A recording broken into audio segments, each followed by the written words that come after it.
what do we mean by this phrase, AI diffusion? What is it that you understand? I'm going to start with you as one of our co-hosts, and you obviously have the report that you brought out on this. What do you mean by the state of AI diffusion? Well, diffusion is a fancy word for adoption or usage.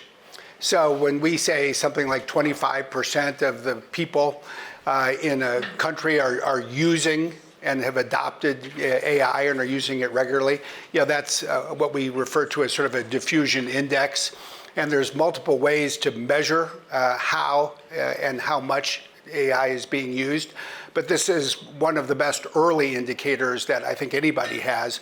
What's the percentage of the population in each country that is using generative AI? And from your experience now, what is that number? Well, we've now got the ability to measure it on an ongoing basis. You might ask how. At Microsoft, we measure it through data that comes in through the browser.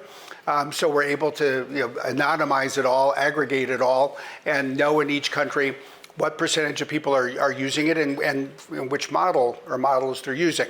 What it shows, just a few highlights. Number one, it's growing. The second half of the year, it rose 1.8% globally. Second of all, as you might expect, there's very different trends in different parts of the world. The global north, it's a quarter of the population, 25%. The global south, it's 14%.